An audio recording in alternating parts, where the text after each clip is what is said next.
It started so innocently. I saw a TikTok, this girl, radiating confidence, effortlessly hoisting gallon jugs of water while declaring it the secret to her glow up. Her hair bounced perfectly, and she had that effortless smile that makes you question your entire existence. Apparently, carrying extra weight all day was supposed to build strength and boost your metabolism. Seemed simple enough. I'm not naturally athletic.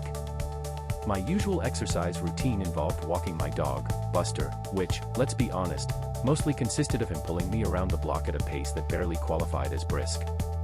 I considered myself more of an observer than a participant in the world of fitness. But this TikTok promised a quick fix, a visible transformation. A shortcut to feeling better. I figured, what harm could it do? I bought 2-gallon jugs, one filled with water, the other with sand for extra heft. The plastic felt surprisingly flimsy as I carried them home. The first trip to the grocery store was humbling. Really humbling. The weight felt immense, far heavier than I'd anticipated. My arms burned within minutes, a dull ache quickly escalating into something sharper and more insistent. Each step was a conscious effort, my muscles screaming in protest. By the time I reached the produce section, I was sweating profusely, a sheen of moisture clinging to my forehead and upper lip, and struggling to see over the jugs. The world seemed to tilt slightly with each wobble. A teenage boy, probably no older than 15, stared, his eyes wide with amusement, then snickered. It stung more than the ache in my muscles, it felt like a public declaration of my foolishness. My grip tightened on the handles, knuckles white. I nearly dropped everything right there, sending water and sand cascading across the linoleum floor. Anger flared, at the TikTok girl for perpetuating this ridiculous trend, at myself for believing it, at the judgmental teenager who clearly had nothing better to do than mock strangers struggling with groceries. My heart pounded a frantic rhythm against my ribs, threatening to burst free. I felt a wave of dizziness wash over me. Taking a deep breath, I steadied myself with prayer, asking Jesus for patience and a clean heart before responding. It helped center me, quiet the immediate panic. A sense of calm, however fragile, settled in. Lord, I thought, give me strength, not just physical, but emotional. Instead of quitting, I slowed down. One aisle at a time. Each step deliberate and measured. I focused on my posture, trying to keep my back straight and shoulders relaxed, an almost impossible feat under the circumstances.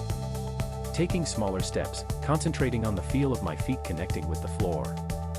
The fluorescent lights of the grocery store seemed to hum louder now, amplifying the feeling of exhaustion.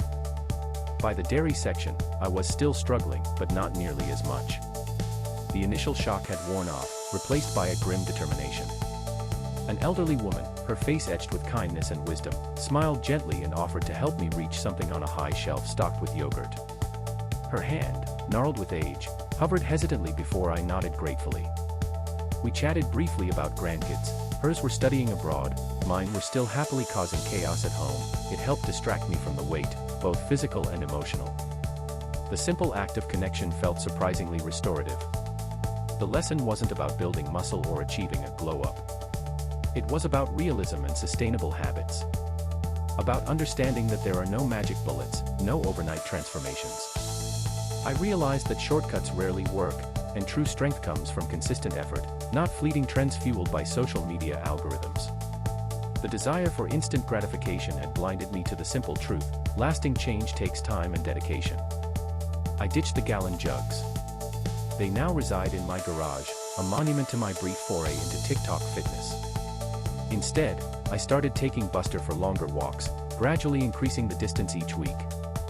We explore new routes now, venturing further into the neighborhood. I added some simple bodyweight exercises at home: squats, lunges, push-ups against the kitchen counter while Buster watches with a mixture of confusion and amusement. It's slow progress, but it feels right. There's no burning pain, just a quiet sense of accomplishment. The confidence isn't from carrying weight, it's from showing up for myself every day and making choices that nourish my body and mind. It's about the small victories, completing an extra lap around the block with Buster, holding a plank for 5 seconds longer than yesterday, choosing a salad over fries. And honestly, the kindness of a stranger in the grocery aisle was far more impactful than any TikTok trend could ever be.